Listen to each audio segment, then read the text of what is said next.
episode of Turn Left. I am your host, Indiana's own Dayna Black, coming to you live. Yes, all the way live from Black Pearl Studios, where we talk about Indiana politics from the left side of things. Well, listen, y'all know I have opinions, and I like to talk. But tonight, I am not wasting any time on a rant because I got two of the baddest Hoosier Women Forward graduates on the show tonight. And we're going to talk to you about the election, redistricting. We got a whole bunch of stuff. But first up, I'm going to welcome to the show the executive director of our state party, our Indiana Democratic Party, Dayna Colbert. I call her the cooler Dayna. Dayna, how you doing? Welcome to the show. I'm doing well. And Dayna Black is always the cooler Dayna. And one of the baddest mofos to come from the east side of Indianapolis, always holding it down, standing 10 toes down in everything that she does. What do they call Straight No Chaser, who is also the communications director for IDAC State. Y'all give it up for my homegirl, Samantha Douglas. Samantha, welcome to the show. Thank you for having me. Excited to be here. Y'all, I'm hyped. Are y'all hyped? Tell me, how was Tuesday for y'all? How was your Tuesday night? Oh, it was so exciting. Yeah, I remembered what it was like to feel hope again. I know, right? Right? Like feeling some wins again. What? What it was good. And we had some major wins of change. Well, I think a lot, we're going to go deep dive into Tuesday night. But before, I want to start off with, here we are, three amazing Black women occupying space in the Democratic Party, doing what we do the way we do it. Sis, we got 4 more Black women elected as mayors across the state. So first off, in April, Barbara Lee in Oakland, California.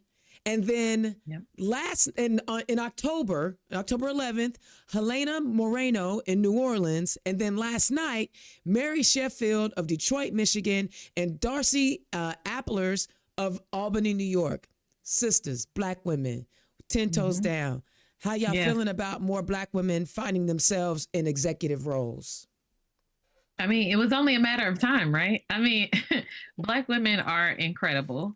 You see, they gave us pandemic money and we started businesses. Come on. We went back to school. We got degrees. It's been headlines for a great, it was only a matter of time before you seen us in C-suites and in elected positions and running our own businesses. And that's just who we are. Mm-hmm. Yeah, I don't really have much more to say aside, these mayoral races, they're super local. So you're going to see all these Black women around these cities and these towns. I think it's important also that we juxtapose that with the fact that this year over 300,000 women have lost their jobs due to, a lot of anti-DEI rhetoric and all of that. Yeah. So while we see these wins, we cannot lose sight of the fact that, Black women, 300,000. Yeah. Black women lost their position. And what's interesting about that too? I was concerned when nobody was ringing the alarm. So I was talking to our media outlets when several things back to back happened here. The leader of Indigo, the leader of the library, there was something else statewide too. But there was like 3 or 4 Black women back to back here in our state, losing positions. And I was like, yo, this is a trend. This is not just a thing, right? And then now obviously we see, now that Trump has gotten in here, how many Black women have lost their jobs. It's significant. Absolutely. Well, one of those women was a Republican. And she's going to be running against Frank Mervan. But, some people just don't believe fat meat greasy. And so you keep putting your hand on that hot Republican stove, you going to get burnt. That's tough. That's tough. I'm Black first before I'm anything else. Right. I'll say I think there's people that are truly conservative in values that find alignment there. And that's why, not necessarily with the foolishness that happens on that side, but with some of the more conservative values. And I'm not going to fault my sisters. When those, but okay, I get that. I really do. I'm about to push back because along with those conservative values comes the nonsense. It's unfortunate that the Republican Party cannot separate out what are true conservative small government values with anti-DAI, anti-Black, anti-trans, anti-LGBTQ plus, anti-women. Right? You can't separate the two with this party. So I'm going to push back on that because you can't do that with our party either. Our party does things that I absolutely do not agree with, that I do not stand with, but I don't throw away the things that I do align with because of the things I don't align with. And that's I think interesting. they kind of feel the same way for their party. Okay, it's one thing to not align, and it's another thing to vote for people who are going to write policies that actively harm you. I think that's my biggest thing. We don't hear this very often anymore, but people would say that they're fiscally conservative but socially liberal, and that's why they voted Republican. So my line of thinking is okay, your pocketbook is worth more than my rights. And so I think they've started to move away from that, but that's my line. No, with, I think Republicans or conservative versus you gotta keep in mind we're specifically talking about Black women who are consistently put at the bottom of the totem pole. So it's like I don't know. I just don't fault them the same way as I do. Because you offering your sisters grace. I get you. Yeah, I am. I'm offering them grace. I also understand the history of especially Southern Black folks that grew up Republican with their families and things, especially if they have any kind of Christian associations and things like that. Condoleezza Rice comes to mind. Yeah, and so there's several that are friends of mine. There's several that are flat out they are just friends of mine, and we have those difficult conversations. But I think just like anything else, you're not gonna 100% agree with anything. And for Black women, I think we're just trying to find where we best fit, and for them, whether you feel like it's them putting their pocketbooks over their values or whatever, but I mean, that's one, it's their right to choose that, right? If that's the case. But also I think that's we're putting this in a very simple box, and it's much more complex and nuanced. It is, and one of the things that I'm appreciating about this conversation, which really was on full display Tuesday night. We are three very different types of Democrats, and that's what happened Tuesday night. Because the fact that you say you have Republican friends, I'm like, ooh, you go, girl. You gonna be a better woman than me. Cause Black women. You being very specific. I love that. Friends. But there was a Black MAGA that couldn't even get endorsed. So let's talk about the big races that came down. Yeah. Oh, I love to see that. Oh, did you see the meme that said you win some, you lose some? Yes. You gotta love the internet. I mean, always. So here you had, pretty much moderate white women in Virginia and in New Jersey. Let me get their names because I'll be messing them up. Mikey, Cheryl. Every time I see Mikey Cheryl, I'm like, what's this dude's name? Okay, Mike. It's a female. Mikey Cheryl of New Jersey and Abigail Spangberger of Virginia. They won their races. Both of them had very contentious races. I mean, they had national coverage. Mikey's person was like doxing her and putting her information out all over the interwebs, and of course that was crazy. Yes, and got this information from the FBI. Yeah, see, my black Republican friends aren't like Winsome, and I couldn't be friends with somebody like that. No, I can't. The one, So talk about, when we as Democrats, we talk about that big tent, and I think AOC said it best. When they were trying to corner her and make her say who the face of the party was, and she said there is no face. Right? You saw that tonight where a Democratic Socialist won in New York, and Zohran Mamdani, but then you also saw two moderates win in Virginia and New Jersey. As one of the things that we do, the three of us, we are always working to get more people into the party. Talk about how, these type of wins demonstrate to our Indiana Hoosiers that it takes all of us, it takes that big tent to win. And you can trust that. you can trust in the diversity of the party. Like that's one of the things that I like to push back on a lot, is that we feel so a lot of times we'll value control over trusting, just inviting in everybody and believing in people's better nature. And so it's tough because I'll see folks like that I feel like intentionally don't want to drive turnout because this is predictable, right? It's predictable. It's something we can control, playing the small game.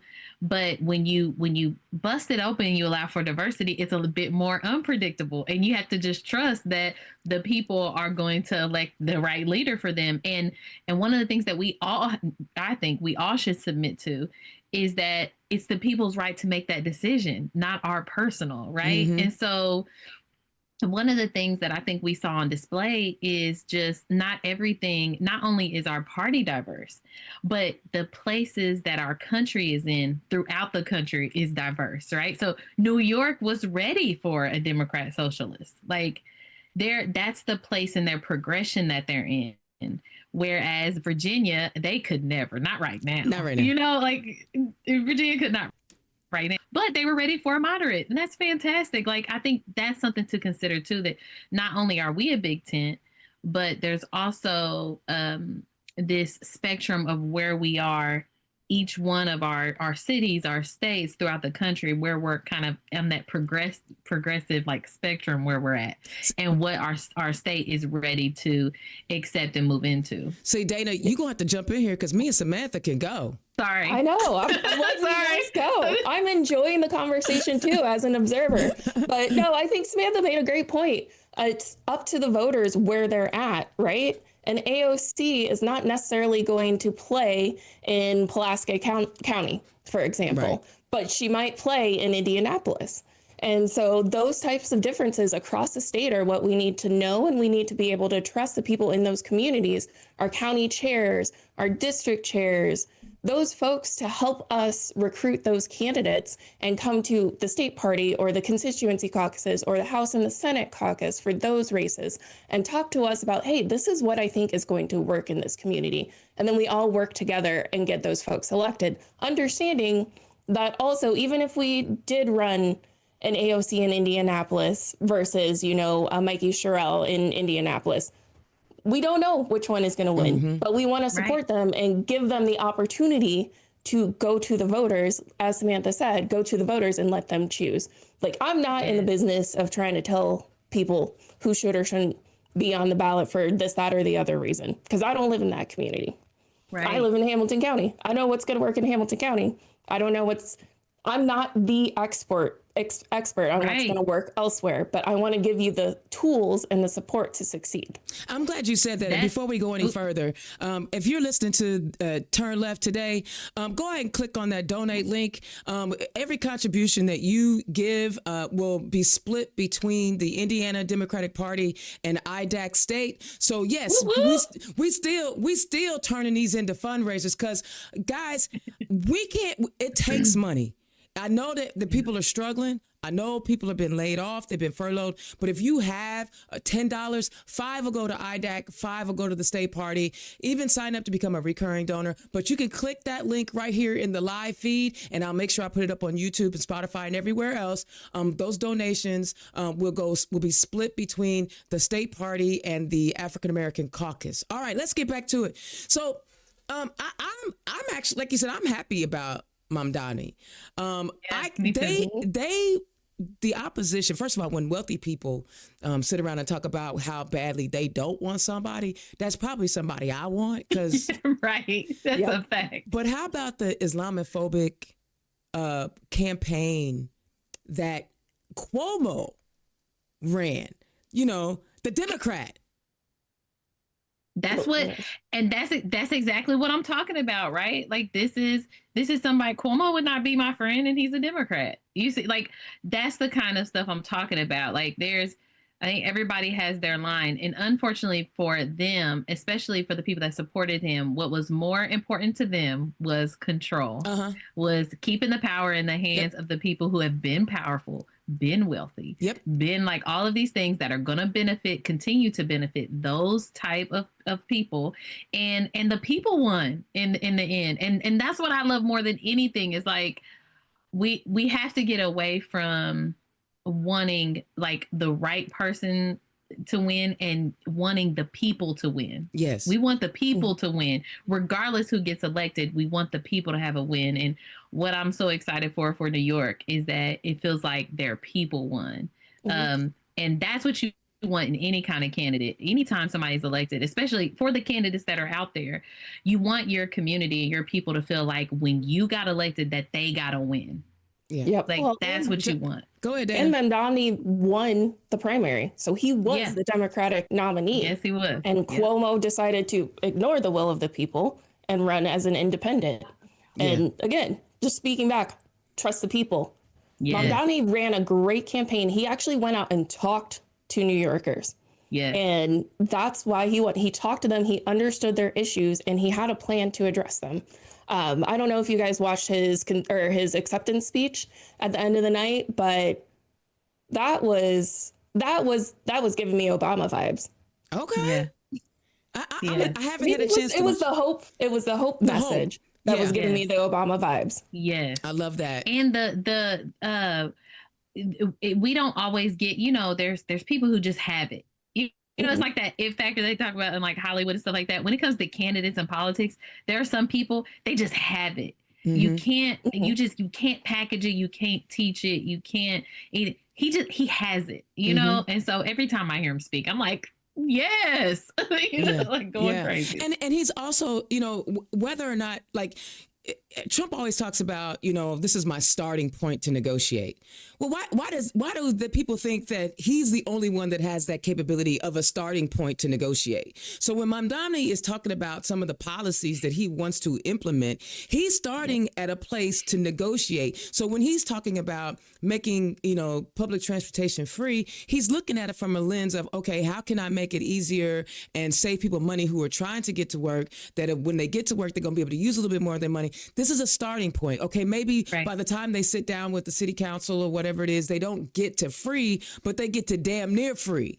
You see what I'm saying? Yes. So I don't understand why people don't understand, the compromise, the art, of negotiating and having a place to start and then having a place to continue to work, go down the line, right? Because you still have to figure out how you're going to fund this stuff, right? Right. So there's this idea, I say this all the time, that politics is just like the marketplace. With competition, consumers win. You get better prices and better quality, right? And what I love about this is like, we always need that pendulum to swing. That's part of keeping that balance and competitiveness. And you haven't had somebody come in there with like those kind of radical ideas. And so it starts to shake things up. Well, why can't it be free? Yeah. Like where people hadn't considered it, now you're starting to dust off some of those cobwebs. And it's just like, no, let's consider it and problem solve from there. Like you were saying, negotiate from there, but really problem solve from there. Let's work backwards from there and see what can we do right now. And think too, he has a limited cap. So like what he gets done or what he can't get done in his window of time that he's elected, it's going to be on to the next person and whatever they want, next time, if he doesn't do a good job or this approach and philosophy about what they need to do in the city and how to do it. If it doesn't work for them, the great thing is listen, 4 years, you got another shot to roll the dice again. Yeah. And then Dayna? 4 years after that. And then, Dayna? Yeah, no, I think that makes sense. Just coming in, you have to give them the space to try. And I think everybody also has to keep in mind that just a broader point that Samantha was making and that you were making also, Dayna, is that not everything's going to change overnight. No. Right? He doesn't get sworn in until the beginning of the new year. And not everything is going to change overnight. It's not immediately going to be free fares, right? He's going to have to go to the council. He's going to have to talk to them, negotiate prices and those types of things. And I think that in today's society of just instant gratification, we forget that these types of things take time. And I don't want to get too far away from your point about Islamophobia either, because that was wild what I was seeing online about him. Yeah. Like using photos of people plummeting to their deaths at 9/11 as an attack to him was just disgusting. And sorry, I just wanted to make sure that we made that point. See, Dayna, you're the mild mannered one, and that's why I like it when you be going in, because when you go in, you going in like it's sweet, but you still be like, nah. So when we pull back, I mean, I know that the governor races and Mamdani's race as mayor of New York were the big boys, but Virginia also managed to increase their majority in the Virginia House of Delegates by 13 seats. New Jersey, General Assembly now has a supermajority. And for me, the biggie, and I call this the canary in the coal mine, Mississippi Democrats ended the supermajority in the state Senate. Y'all, they are still down there intimidating people who are trying to register to vote. And if y'all think I'm playing, I'm not. My people from Mississippi, okay? So they are literally still doing some of that 1960s, 1970s nonsense of intimidating people, but they were able to flip Senate seats. Y'all, when we sit back and we look at Indiana's supermajority and we get discouraged, what should people take away from these massive wins in state houses across the country? Dayna, I'm gonna let you go first. All right. I think the big thing is not to give up. Like, we might feel like it's a foregone conclusion right now that we're always going to be in a supermajority, but we haven't been in a supermajority for the whole time that we've been a state. So just being focused and understanding, again, back to that incremental change, we might not flip these seats in 26, but we might flip one or two, and then we go back in 28 and flip a couple more. Like, we're going to have to build out of this and to not get discouraged if we cannot immediately, break our supermajority in the Senate, because that requires 8 seats. And we're going to have 25 on the ballot this year for the Senate side. The House side is a lot easier. That's 4 seats. And, the way that everything is going, that's Hamilton County. That's the suburbs. That's Tiffany Stoner. She lost by 64 votes last year. So we Stephanie have Jo Yoakum. Stephanie running against Jeter. Yeah, I keep her in Hamilton County because she's got a little bit in Hamilton County. Yeah. Yep. But we can flip those 4 seats and break the supermajority in the House. So keeping that in mind and looking at Mississippi, they put in the work to flip those seats, and we can do it here and just start breaking away at it. See, you said something that is key: putting in the work. I learned something today, and I'm gonna let you speak on it, Samantha, in just a second. But Act Blue just announced, or ASDC and Act Blue just announced a $1 million partnership. Yes, I love my company, I really do. But there's the Act Blue is committing $1 million to help ASDC, which is the Dayna, give me the acronyms. It's the Association for State Democratic Committees. Okay, so basically, Act Blue has made a financial commitment to help these state houses, state parties win seats. That's the commitment that Act Blue has made. But it takes everybody. One thing that I also learned was that there are, of the 57 state delegations, only 12 chairs are paid. Only 12.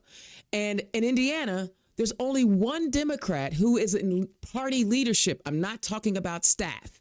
I'm talking about party leadership. There's only one person that is getting paid, and that's our state party chair. So when we say, Samantha, I'm so proud of what you and Carla are doing and creating ways to teach people to get involved. But talk about, don't nothing happen if everybody's sitting at home complaining or being keyboard warriors. You actually have to get out and actually do something. Could you talk about it? We really need to start treating it like that's the price to be a keyboard warrior. You want to say things online, you want to say things publicly, get out here and do something, and then you've paid the cost to be able to talk trash. But with that, what you were talking about in Mississippi, what I would encourage people to look at is not just the wins, but all the things that happen around these candidates so that they could win. Okay. Because one of the challenges here is, so for example, a lot of our elected officials are Democrats that are in these super safe seats. You need to be fundraising and helping and giving to the people who are not safe or who are trying to flip seats. Like, that's one of the things that we just have not done well yet. Like, and we need to do a better job at that, as making sure that our party resources, regardless of what individual campaign that money is in, it needs to go to the overall goal of getting out of this supermajority. Hello, that's going to help us all. And so keep it here in Indiana. Yes, and keep it here in Indiana. Like, there's no reason why we have elected officials given to Mom Donnie in New York, but you're not giving to Stephanie Jo Yoakum or Stoner. Or how does that even make sense? It doesn't. It doesn't. It doesn't make sense. And so when we talk about the work, we're at a place where we need very specific kinds of work too. We need great grassroots game, right? We need people who know how to work and volunteer on campaigns and things like that. But more importantly, for those of us who are already in seats and you already have some power, use and leverage the little bit of power that we have to get a little more. And then as we keep adding those pieces, this Lego thing is going to be a nice, big, tall skyscraper. Y'all ever built skyscrapers with Legos? Man, listen. It works one block at a time, baby. You are preaching my preaching. I literally have been, from an Act Blue perspective, talked to so many elected officials. You guys are in gerrymandered safe seats. You have the political capital. Please use your political capital to help somebody that's in a 60-40 district or a 50-50 district, because you raising money with your capital. You ain't even got to give. Look, the way Act Blue is set up, you could create a tandem fundraising form, use your name to help candidates in a 50-50 district, and send it out to your network of people, and you ain't got to write them a check. You ain't got to hand them the envelope. You ain't got to do nothing. That money will go straight into their accounts. And Although, if you're sitting on hundreds of thousands of dollars, it'd be nice for you to just cut a check. That too. Okay. I mean, I'm not going to tell you not to cut a check, but I'm just saying, but there's greater power in you distributing and because think about it. You just talked about marketing a minute ago. Most businesses grow word of mouth. So if Dayna Black is a safe seat candidate who's been around for 15, 20 years, and Samantha Douglas is in a tight seat, if I, Dayna Black, say Samantha Douglas is legit, will you help me help her? That's just going to increase the network of people that put eyes on you, and then you can do your thing, right, to elevate your platform, why you run it, what you do, how you solve some of these problems. And I get a little frustrated. And this is not, I like them. I just get frustrated when they are not putting as much effort in. They have to fight Republicans tooth and nail in the State House. Wouldn't it be nice if you had some help? Yes. Yeah. That's some of the things that I try to talk to them about too. I think the other thing is, this is Samantha. I'll be clear. This is Samantha. I'm a super fan of challenges. We have got to stop discouraging people from challenging Democrats, because what happens is whether I win or lose, I've activated a network of people that you couldn't. And we need that as a party across the board. Now, it doesn't make sense for us to challenge somebody who's already in a tough spot, right? Like, we don't want to, somebody's barely, 51-49 kind of split. I could see us like intentionally leaving them alone. But all of these safe seats, if y'all don't run against these people and challenge them, because you're going to bring out people that they never could. And it doesn't matter whether you win or not. You're going to raise money. You're going to activate folks. I tell people all the time, because I ran for PC 4 years ago, my dad voted for the first time in like 40 years. Wow. Because his daughter ran. No other elected official was ever going to activate him in that way. It was me. Obama didn't activate him. See, and a lot of people get caught up thinking that if you challenge somebody, it's about challenging them. And first of all, it ain't your seat. It's our seat. But what it'll also do, Dayna, and I know you can co-sign this, it will force, if you challenge an incumbent, it will require the incumbent to actually get out and talk about what they've been doing. Because a lot of times they do stuff you don't even know they've done it, and it's been great for the community, but they're not out there talking about it. Yes. Speak on that, Dayna. Well, I would like to not get fired. So I'm going to speak very carefully. Listen, I understand. We're gonna leave it alone. We're gonna move past the primary. Listen, hold on. I'll say this piece. Last year, I managed a campaign against somebody who's in a safe seat. It's been a safe seat for a good while. And up until that point, they had only been fundraising $5,000-$6,000, whatever. We pushed them to raise, I think it was over 20,000 in total, 20-some thousand, that they would not have if there was not a challenge.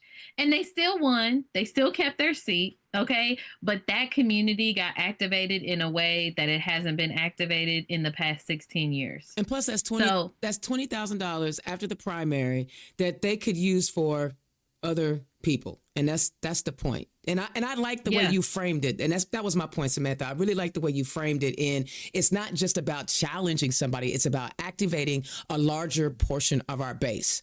All right. In Georgia, they actually they won some statewide seats in Georgia. Peter Hubbard and Alicia Johnson will be the newest members of the state's 5-person public utility regulatory after earning 60% of the vote. It's the first time Democrats have won non-federal statewide offices in Georgia since 2006. Okay. And then Pennsylvania voters retained their state's Supreme Court judges that were first elected as Democrats after millions of dollars. So again, state houses, statewide seats in Georgia. So we're going to talk about gerrymandering before this conversation is over with. You know what seats ain't gerrymandered? Attorney General, Governor, Lieutenant Governor, Auditor, Treasurer. Dayna, you have said repeatedly, we may not get everything we want in this midterm, but after this midterm, if we continue to activate people, all those people, Mike Braun, Attorney General, Tyra Keita, all of them, they're not gerrymandered. If Georgia can flip some local statewide seats, talk about the significance of continuing to build on what we do in 26 to when we get to 28. Yeah, I mean, again, it's going to be incremental change. And so if we activate people now, you find what your skill is, you find a candidate that you want to back, and you start to build on it. We do have some statewide races that are going to be on the ballot in 26 that we can start to build for. And then again, in 28, people are going to pay more attention naturally because it's a presidential year, but we'll have people, if you go out now and go out in 26 and you're going to be practiced and ready to go and just turn it up when it's 2028. Yeah, and don't forget about 2027 with the mayors. Yeah. Well, so you know what? That's the thing. 27, definitely all the municipal races, right? But we'll get to that in just a minute. That Secretary of State's race, we have right now 2 people who have declared themselves. The thing is, they will not be on your ballot in the May primary. I need people to understand the Secretary of State is not a primary. These will be chosen at the convention. And that was the whole purpose of this conversation, was to talk about how to become a delegate, how to become a PC. So before we get there, let's go ahead and do it. We'll talk about redistricting in a minute. Because I imagine if y'all like me, if you're as a woman, as a Black woman who is often being told by some man that, I'm masculine and I'm hard, but then you lay down like a wet paper sack when the orange dude calls you up on the phone, right? So we're going to get to that. But let's talk about, we're talking about doing the work, raising money. One of the ways, a couple ways to do that is become a PC and become a delegate. Samantha, you and Carla did an amazing job. I'm still raving on it. I loved it. You inspired me to put together my own training because I'm like, I ain't got to wait on nobody. Let's talk about what does it take. Dayna, I'm going to start with you because you're the administrator, right? What is required and what do folks have to do to first run for PC and then for delegate? Yeah. So Dayna, I'll send you the link after this so that you can drop it in the notes. But you do have to file what's called a CAN 37, and that's already available. So that's the admin piece of this is a CAN 37 for running for PC and then a separate one for running for delegates. So you're going to have to file 2 forms. It also has to be notarized. So don't sign it until you turn it into the clerk's office, or, you can go to your bank and get your notary signed there, but you cannot sign it unless you're in front of a notary. And it's just technically it's 2 pages, but it's 1-page form where you fill out your info, where you're at, how you'd like your name to appear on the ballot, and then you sign it. And then you're going to turn it into your county clerk's office. And then that'll go up to us. We'll get all that information. And then those will be on the ballot at the May primary.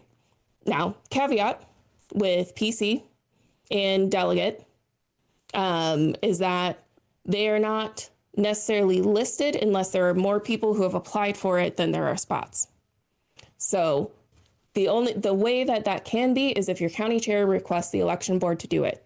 So if you want to see your name on the ballot and you think you're going to run uncontested, reach out to your county chair, which is listed on our website, and ask them to have those listed. Now, in Marion County, that's going to be a very long ballot. So I understand why that might not necessarily be requested to be listed. But for some of these other smaller counties, it's really great to see your name, PC or delegate, to show and give that encouragement that Democrats are out there. I used to do it when I was the Hamilton County chair. We only had one area that I had contested, but I listed everyone because people went to the polls and they were excited to see, oh my gosh, there's 20-something Democrats running for this position that I don't know. Maybe I should get to know and get more involved. All right. And so I know for the national delegation, there are demographic requirements. Are there demographic requirements for state delegates? No, we do not have demographic requirements for state delegates.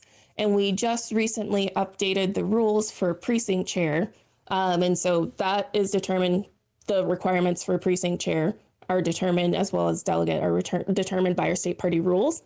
And so for precinct chair, previously the precinct chair and vice chair did have to be different genders, but we did just make that update. So now you do not have to be different genders if you're a precinct chair and a vice chair. Okay, before we go, tell us why. I mean, there was a reason for the change. Tell us why there was a reason for the change.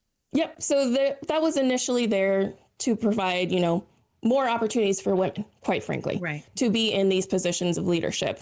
Now, majority of us doing the work are women. And so it was something that a bunch of areas started to find running into issues with being able to fill both the precinct chair and the vice chair spot. So in doing that, and the strides that we have made as a party has made it so, we're going to hope that this works. We're going to hope that not a bunch of men rush into it and then push a bunch of women out. But we're going to see if this works and then hopefully be able to continue to have this moving forward. They don't want to do the work. Well, some do. What? Some do. Just like some do. Some do, and they know they have my love and appreciation. Because you are one of the strongest advocates for Black men. So I might. She's messing with y'all. She messing with y'all.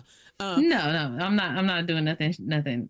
I'm just saying nobody's rushing to work. Yeah, well, nobody's for free. For free. For free. Nobody's rushing to free labor. So Samantha, what are some of the questions that you have gotten from people? Because you are one of the few people I know that are really, really grassroots, like really in the community, really talking to everyday working people who are more focused on keeping a roof over their head and keeping their kids fed than politics. What are some of the things and the questions that you get from people about being a PC or a delegate?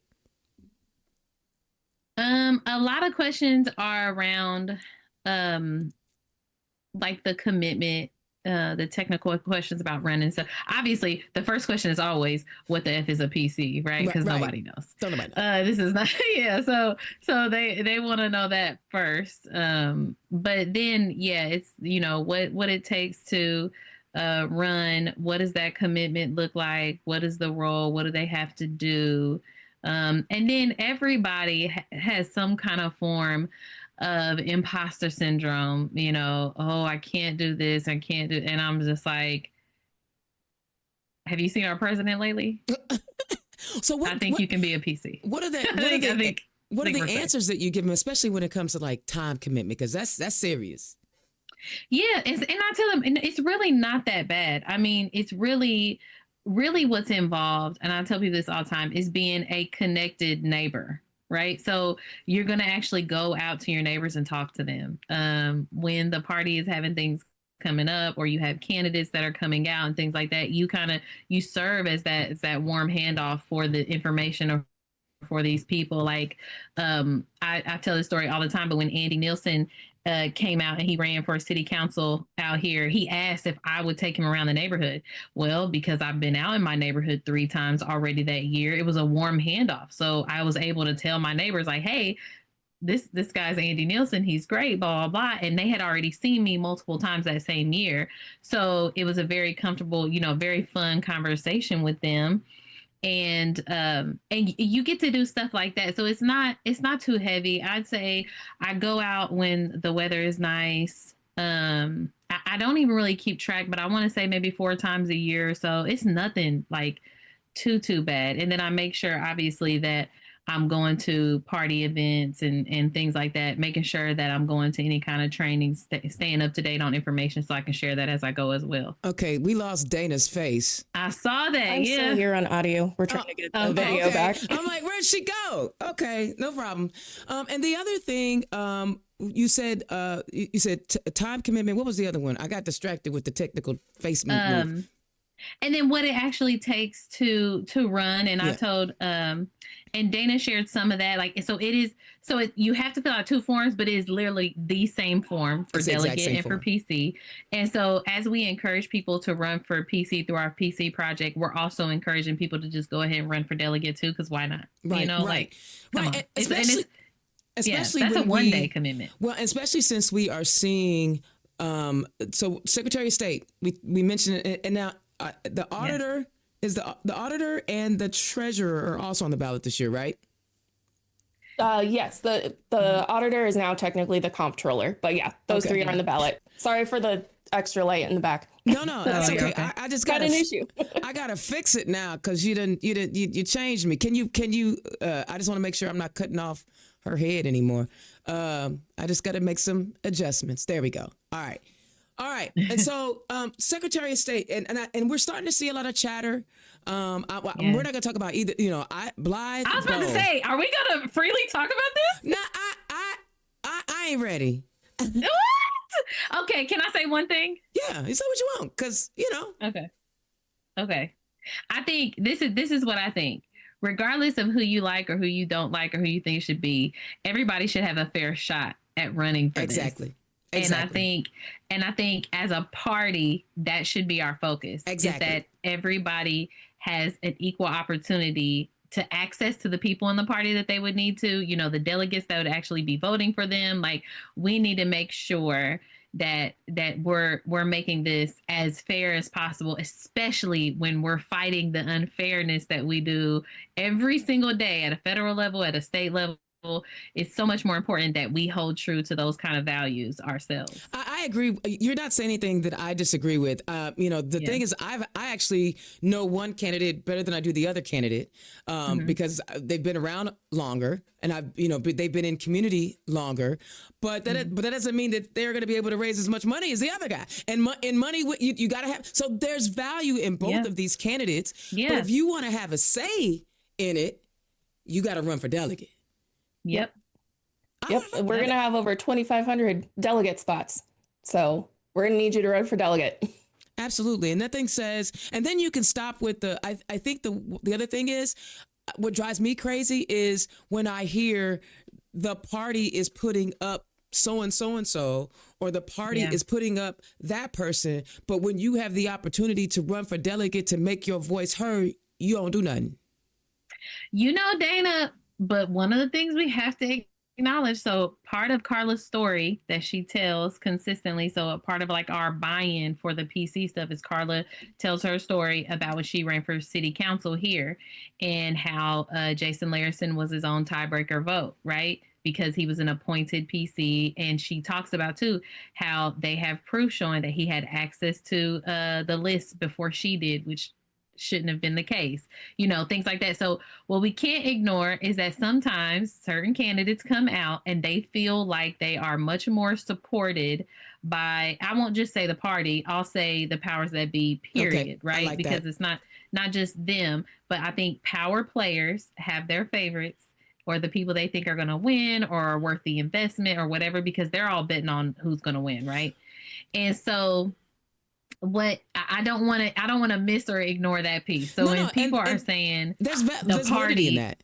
There's validity in that, because we saw that with the Cuomo Mandani, right? So we literally just talked about that. But what I am saying is, okay, even though, trust me, I have been, y'all know I do my Hoosier Women Forward with a big tent. I do it for every class. And I tell every class, you should not let anybody knock you off your mark. And Carla didn't. Okay. And to be very clear, I'm not saying that she did. But here's the thing. I'm so excited. Yeah. Here's the thing. We are the party.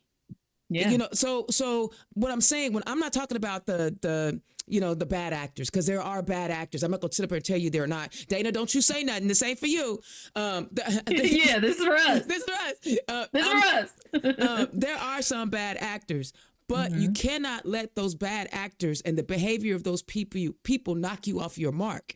Because if you really in this for the right reasons, no one's going to deter you. Trust me, I can tell you at least 100 times where Indiana's own was dissed and dismissed by players in the party. But guess what? I'm still here. I'm still here making noise. So you have to make that conscious decision. Am I going to get knocked off my mark? Oh, no. I am going to have a say in the Secretary of State's race by filling out the can. What is it, Dayna? The can 37. And I'm going to run for delegate. You may not win, right? Depending on how many people in your area are running. But more than likely, there's a good chance for you to be a delegate and have a say in that election. And then I want to go to the next step, y'all. And that is, once the decision is made about who is on the ballot, we all have to get behind that, because we're talking about redistricting. We already know that Louisiana has a case in the Supreme Court to gut the Voting Rights Act of 1965 by getting rid of Section 2, which is the part that allows you to go seek recourse when you feel like you have been denied access to the ballot box. Secretary of State is responsible for who's voting and how they're voting and how ballots get sent out. I don't think Diego Morales is going to be on the ballot. Let me tell you, I hear all the time how much he's hated, even internally. Obviously, all of the financial stuff that he's been through. But he spent more than any other elected official on travel. By the way, I believe it. Mm-hmm. Oh my God! And it's not even close. Like, he's despicable. Yeah, but I don't think he's going to be on the ballot. So I think whoever the candidates that are running for Secretary of State, I don't think you need to focus as much on somebody that may not be on the ballot, because look at Curtis Hill. Curtis Hill got more votes than Donald Trump did the year that he got ousted. In 2016, he got more votes than Trump. And then the next 4 years, now we got Ty Rikita, because they wouldn't, the brother, again, got too close to the fire. Anyway, so I want those candidates to understand, you need to be talking about the job, what the role of that office is, and how you want to protect voting rights in Indiana. Don't worry about Diego, because Diego may not be there. And I'm surprised, and I don't mean to be mean. I ain't tripping, but I'm surprised ICE ain't been to visit him. I mean, okay, let me Dayna! I'm surprised. Dayna! Listen, I am, y'all know, I rock with our immigrant community heavy, right, especially out here. And let me tell you, I've read some questionable things about a lot of his background. Yeah. Even he's even had accusations of voter fraud that have been investigated. Voter fraud. The Secretary of State has had voter fraud investigations. I'm not saying he was guilty. I'm just saying it was an investigation. All right. So we're talking about voting. And the reason why I segue this way is because California, they didn't even have a person on the ballot. There was no human on the ballot in California, and Prop 50 won crazy. And the reason why Prop 50, if you don't know what it is, Prop 50, in California, they have a nonpartisan independent redistricting done at every decade. But because Texas, again, another wet paper sack, got a phone call from the Orange Menace to say, redistrict Texas and give me 5 more seats. He said, sure, be more than happy to, because, that's what lapdogs do. Yes, I'd be happy to. Gavin said, oh, okay, well, we might do the same thing, but they actually put it on the ballot and gave it to the voters to decide. So there's going to be redistricting in California. They already did it in Texas. And even though over 52% of Hoosiers do not want redistricting, another wet paper sack and Mike Braun, that's the nicest thing I can come up with as far as not really calling him out what he really is. They are all bending the knee to this guy and are willing to go against the people that they are supposed to serve. Dayna, I know that Kamala used the word capitulation. Yeah, capitulation. I like that. Yeah. Dayna, I know from a state party perspective, you guys are really focused in on this. Talk about some of the messaging that you're getting out there and how you want us to see what this redistricting is for our state. Yeah, I mean, it's cheating. It's changing the rules in the middle of the decade so that they can steal these seats that are majority minority seats also. Yeah. And they're doing redistricting at the congressional level so that we understand. Yes, redistricting at the congressional level, which makes no sense. If we're only going to do it at the federal level and not do it anywhere else, there's no way that they can actually defend this aside for a power grab and cheating in the middle of the decade. So that's the message: is it's cheating, it's a power grab, and they don't trust you. They don't trust you to make your own decisions. And go ahead. Go ahead. I wish the message included on how it's going to silence our most marginalized communities, because that's what this is. And then you have people like Jim Banks coming in and saying that Indiana is red through and through and we need all Republican representation. But in our last 2 primaries, 25% of voters were Democrats. Actually, in the general election, it was 40%. 40% of Hoosiers voted Democratic in the 24 election. 40%. Well, they voted Democrat. That don't mean they're a Democrat, because Republicans can vote Democrat. I'm saying that's why I said primary, because they have to actually pull a ballot, right? They have to pull a Republican or Democrat ballot. And what I'm saying is, based on primary numbers, 25% of those people coming out were Democrats. And so in the last 2 primaries. And so when you look at that and you look out at 2 out of 9 Congress members right now, that's about 22%. So we really could do 1 more seat rather than no seats. And so if they completely take away our Democrat representation at the federal level, they are silencing every Democrat in the state, period. Well, and not we have no representation. Not to mention Indianapolis, where we have our only Black representative, is 30%, nearly 30% Black. You would literally be taking away the only Black Indiana voice in D.C. And I know they hate the word more than they hate being and doing and acting that way, but this is a racist move. This is a very racist move. If y'all think it ain't anything other than that, y'all on some mess. They hate being called a racist, but they don't stop their racist behavior. Right? And classist. Okay. And classist. It's classist. It's racist and it's classist. So let's be real. If you're not a wealthy, rich, white man, most of this stuff is not for you. Yes. It's just not. But that's why we changing it. Like between Dayna, Samantha, and Indiana's own, man, let me tell y'all something. We could take over this thing. We could do that. I'm trying to do a little something now. See, wait till I show you.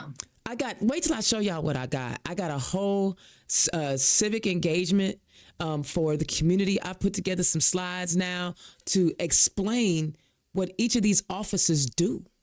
Like when we say something about go vote, what are you voting for? What does a coroner do? What does a prosecutor do? So when we sit down from an judges, judges, all of that. When we sit down from an IDAC perspective and we're having those community conversations, because IDAC Indy is doing these things across the city, we'll be able to sit down and explain to people each office and what they do. The second training I got, I'm telling you, Indiana's own is ready. Like, when my black community told me that my party didn't speak to them, and as a black woman, I'm the loudest voice in the party, I didn't do my job right. Yeah. I claim it. I own it. I didn't do my job right, because if my people, and I'm the loudest one, I'm the one on TV, and I'm the one with the podcast, and I'm writing in the Indianapolis Business Journal, and I did not communicate well with my people, that's my fault. I got to fix my stuff. Yeah. And see, that's the difference between me and other people. I don't blame nobody else for what didn't happen. I look at how much effort did I put in? What do I need to do differently? You know? Yeah. We all can do a little, you know, one of the things that I've been saying every single opportunity I've had a chance to speak anywhere is we're in a space and in a time where it's going to take a little more. Mm-hmm. So whatever you've been doing, you know, up your game. You got to take it up a notch. Yeah. So if you know your neighbor right next to you, you know, right next door or whatever, now it's time for you to know the 10 houses on the street, right? Yep. If you've been knowing them, it's time for you to reach out. That if you've been, I go and vote, but I'm not involved in party anything, right? I don't go to my clubs and I don't go to, you know, this. Maybe it's time for you to stop in once a month to your club. You know, maybe it's time for you to give $5 a month somewhere. Maybe I have particular, let's say too, you don't love like party stuff in general. I have specific candidates that I just like. So I give to them monthly, $15 a month here, $10 a month there. Like it's just time to start doing those little things. And I don't got a whole bunch of money, y'all. Got me neither. What? Me neither. None of us do. Mm-mm. We're just doing the little bit that we can. And what I wish we all would do is look at ourselves, look at what we've been doing, and truly ask ourselves, have I really been doing the best that I could do? Absolutely. You know, is there a little room in my game for improvement? And see, when we ask you for volunteers, we're not asking you to volunteer every day, every weekend. Right. We're saying when you can carve some time out, can you phone bank? Like Congressman Carson has been doing phone banks every Thursday, and that's why I can't make it, because he does them on Thursdays. He's been doing, you know, phone banking every Thursday, and you could go and talk, because he's, you know, advocating against the redistricting. But this can be a thing that you do for any candidate. You can knock doors. And I tell you guys all the time, if you can't knock doors, can you make cookies for the people that are knocking doors?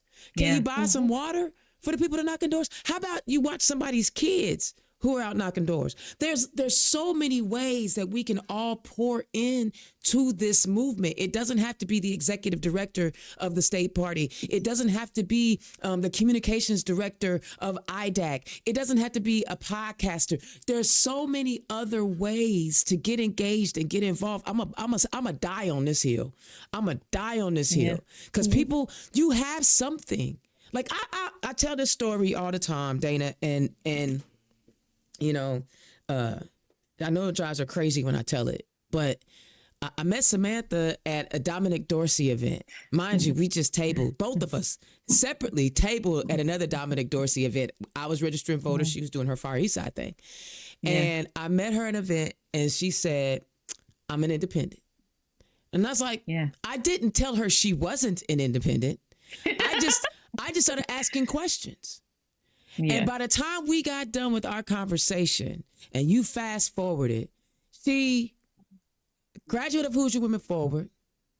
She has had multiple roles in IDAC, because that's where her passion is, Black people, right? She does what her passion is. And she consistently demonstrates how talented she is. I'm always trying to slip her some money for a design. You know what I'm saying? I just finished the Hendricks County Yay. Shout out to them. Yay. So whenever I hear somebody say, do you know somebody with a logo? I send them to Samantha. Dayna is a little bit more limited. She got a real job with the party. So, you know, she has to be careful. But these women, I love, and you still get to be true to you. You know, everybody ain't gonna like you, right, Dayna? Everybody ain't gonna like you. Samantha, everybody ain't gonna like you. But as long as you can look at yourself in the mirror and you pleased with what you did, the way you did it, F them if they can't take a joke.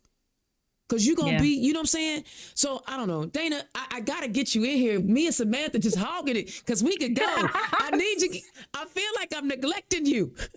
You're good. I'm enjoying the conversation. I mean, I started out as a PC. And I got involved with the Young Dems. I didn't know anything about politics. Right. I have a journalism degree. I don't have a political science degree, but that's how I built up. Is I decided I needed to get involved, so I started in 2018, and then I became executive director in 2024. So it's not like you don't have to have this background of this massive political knowledge. Start out as a PC, start out as a volunteer, make the cookies. I love the cookies. Okay. Please make some cookies for our volunteers. They are out here doing the work. We also have a phone bank on Tuesdays. In conjunction, Carson's doing in person on Thursdays. We're doing virtual phone banks on Tuesdays about redistricting. Oh, so. See, that's information we need. You send me the link because I imagine it's on Mobilize, right? Yeah, it's on Mobilize. I will say we're going to cancel next Tuesday, or we're rescheduling next Tuesdays because it's Veterans Day. Right. So we're going to do it next Monday, but then we'll get back on our Tuesday schedule. That's okay. You just send me the link and I'll make sure it gets sent out to the network, right? Everybody has a communication network. There's so many ways. Say you don't even like talking to people. Say you don't want to knock on no door. You don't want to make no phone call. You do not want to talk to nobody. There's still ways for you to help. Yep. I need admin people. If you're good at admin stuff, I'm going to run into my microphone. And then I'm also going to need help with our state convention planning. So you don't want to talk to people? That's fine. I need help tracking of so much stuff. I've been encouraging people too. So at our PC trainings, we don't just talk about being a PC, but we're giving people tools on how to campaign, how campaigns work, like all of that kind of stuff. So not everybody that comes to our PC training wants to be a PC themselves, but some of them come because they want to know what it is, because they've come aboard to recruit somebody to run for PC in their neighborhood and then support them. Right. So yeah, we got to look at all the different ways we can come at this thing. It's not just way. It doesn't have to be you. You don't have to be the one. You don't have to be the one that speaks to people. You don't have to be any of that. Maybe you're just good with communications in general. You could be making graphics. You could be writing the script that these volunteers use to talk to people. There's so many ways people can be involved. And I got to hype you up a little bit too, Samantha. You got a podcast. I do. Hey, now listen, it's much less safe than this, y'all. Just warning you. But tell us because see, some people think, they be telling me all the time, Dayna, like, I know some people want me to go harder, but I'm you always don't have to. I'm not going to, because I'm gonna always be Dayna, right? But the thing is, I'm trying to bring the masses of the Democrats in.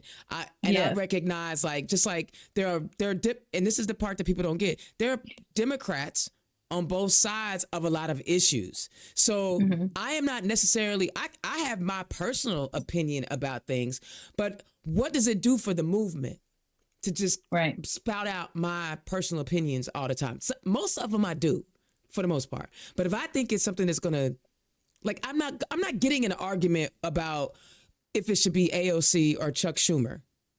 I'm not gonna do that. Like, I'm not gonna do that. But I will argue how policies are positively or negatively impacting people, because that's what I care about. So tell us what your podcast is about. So the Black Briefing is about elevating everything that's important to Black folks.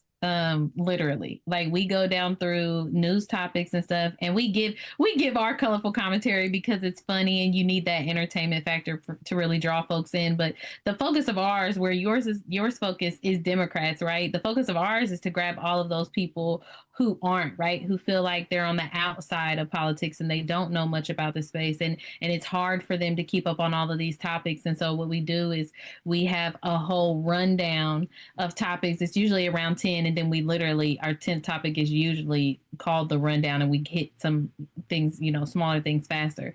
But everything like news that's important for you to know, we hit all of that. We give you, if we have more information about things or stuff like that. Usually we have a bit more of an informed opinion because we're involved. I do that with Wild Style Pichelle, who I absolutely adore. He's a leader on the west side of Indianapolis.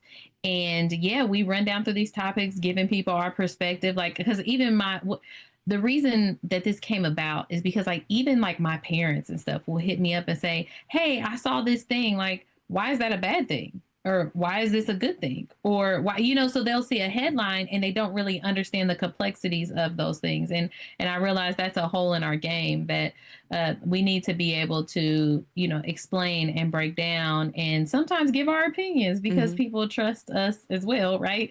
About certain things, why we should organize, why we shouldn't. But this podcast has just brought so much information, so many things to light. Like when Tell we people were, where they can find it.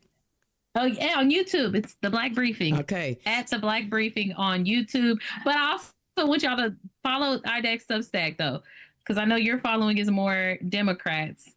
And so the Black Briefing, we try our best to stay nonpartisan. Obviously, me and Wildstar are pretty progressive, but we try to stay nonpartisan. For IDAC though, idac.substack.com. And we're releasing really great information about the redistricting too, how it's going to impact you, especially if you're a Black person. So definitely make sure you go there. And Dayna, between NLDC and IDAC, your Substacks are great sources of information. Like I'm subscribed to both of them, and I love reading through everything that you guys are doing. And, thank you. But Dayna, you did something last year that blew my mind.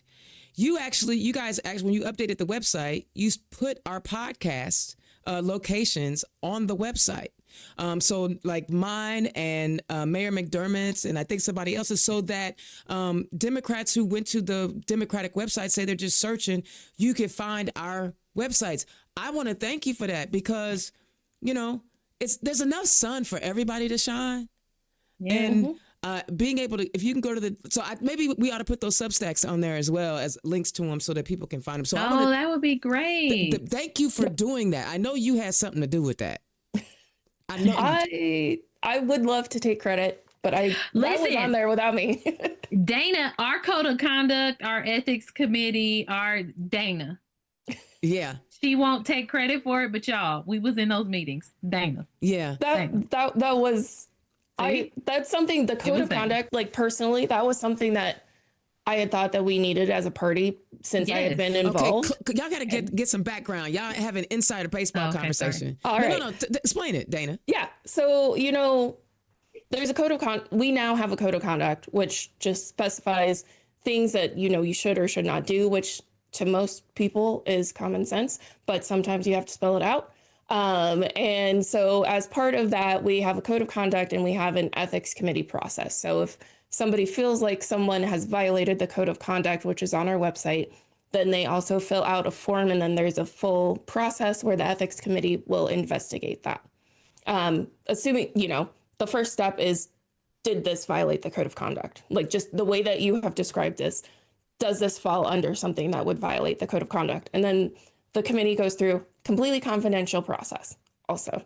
And so, something I had thought of since I had been involved. I had worked in the technology space before, and a lot of their conferences had codes of conducts and things like that.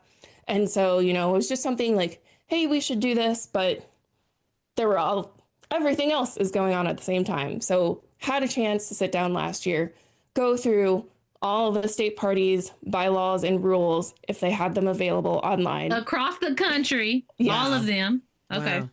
Yep, and picked out the things that I thought would work because, we're not an HR company. The people who are on the ethics committee are not an HR company.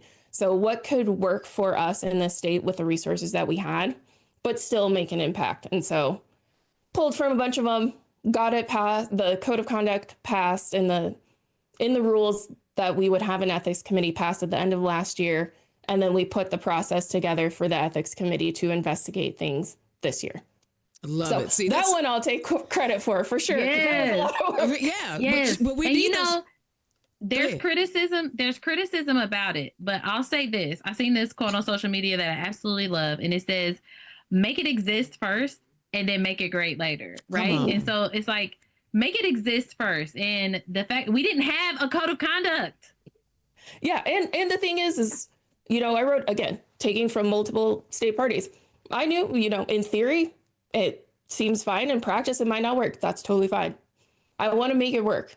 And so if anybody has feedback on how to make it work, let me know. I'll work with the ethics committee. I think they're also looking at the process and reviewing this and seeing what worked and what didn't.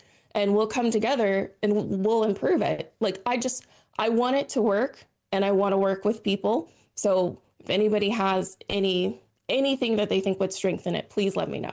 All right, y'all, we've been, I didn't even have a rant today. So we talked for an hour 10, but I could talk to y'all all night. But I know my listeners are like, dang, shut up, y'all.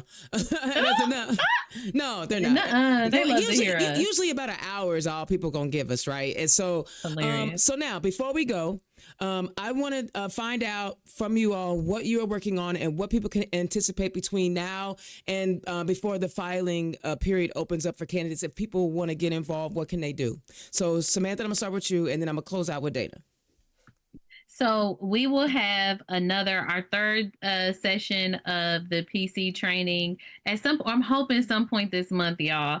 If not, it'll be in December. But come January, we're gonna hit it hard. I'm actually gonna take a notary out with us, and I'm gonna try to hit all of the townships, sign people up for PC, sign people up to run for delegate, and that's the work that IDAC is going to be doing. Also next year, because our fundraiser went so well, we were able to fund the PC project, but also our endorsements for next year will actually be able to give candidates a little financial support as well with our endorsements. So that endorsement process will open. We don't endorse in the primary typically, but come next summer, you'll see that endorsement process come out for the fall. So excited to do that. Obviously, you can stay up to date on all of these things on our Substack. So if you go to IDAC, which is idaac.substack.com, sometimes you can do idaacstate.substack.com. Either one will get you to the same place. And if you just follow us, you'll definitely stay up to date. You can also go to our website, which is idaac.org. And you can subscribe there, and you will also get our updates there on the PC project and anything else that we're working on. All right, Dayna, what's the state party working on that people can get involved with? All right. First and foremost is pushing back on this redistricting fight. It's been 2 months and they haven't made a choice. They had to push it back to 3 months. The Senate doesn't have the votes, so we're continuing to call them and try and push it back. In Kansas, they decided not to move forward with redistricting. So if we can make them not move forward with it, that is a huge win for us. So that's our focus through the end of this session, which will be no later than December 12th. We also have our holiday party December 5th, so we're working on planning on that.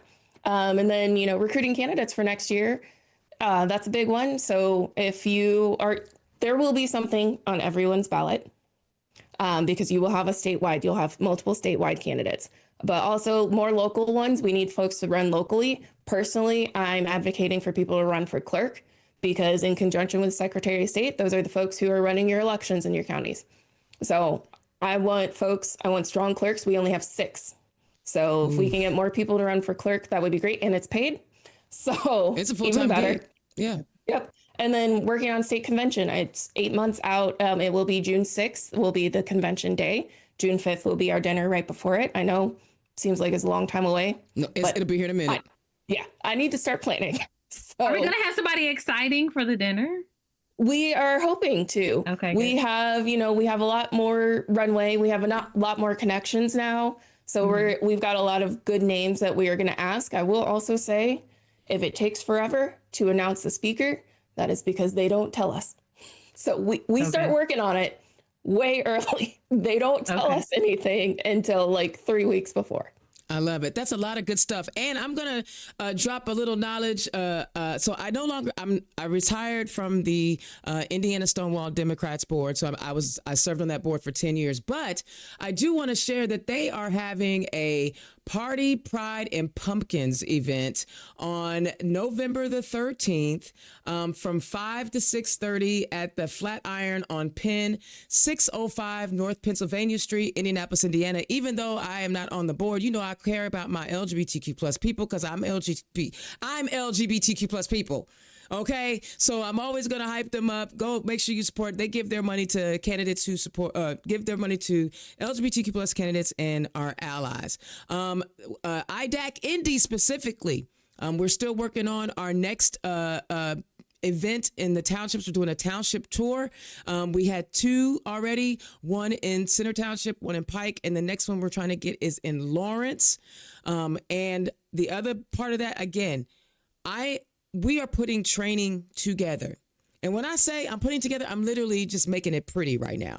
I have all of everything that I need to literally do either a 2-part training where it's 2-hour days, or we do 1 4-hour day, and I get people to come in and switch up voices.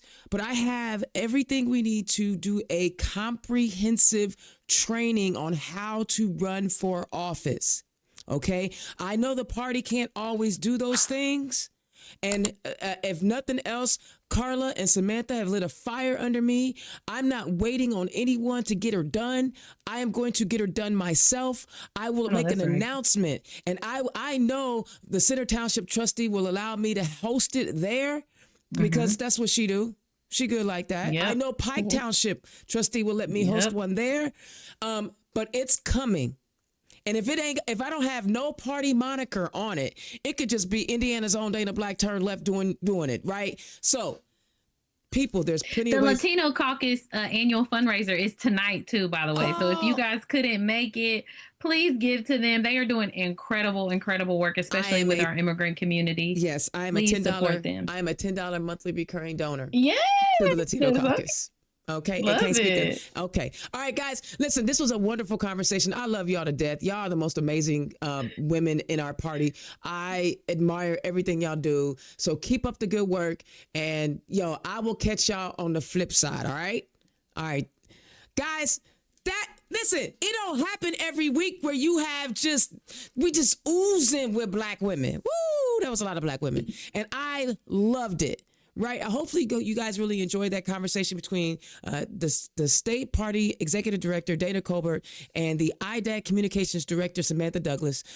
We are Democrats trying to show you how you can get engaged, how you can get involved. And I imagine at any point you can reach out to any of them on social media, and they will give you exactly what you need to be successful in whatever adventure you want to get into when it comes to this movement of electing Democrats in our state.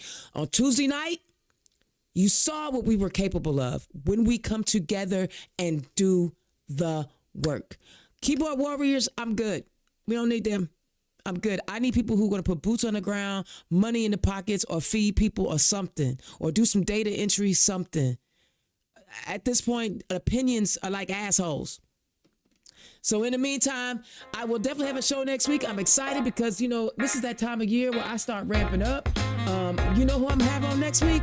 I'm going to have Mary Noon and Michelle Higgs. So we're going to be talking about rural Indiana next week. Oh, my God, I get excited. All right, Indiana's own Dayna Black. Thank you so much. Click the donate link. Donate to IDAC and the state party. And I will holler at y'all next week. Peace. Turn Left is the property of Black Pearl IT Solutions. Executive producer, Indiana's own Dayna Black. Music by www.bensound.com.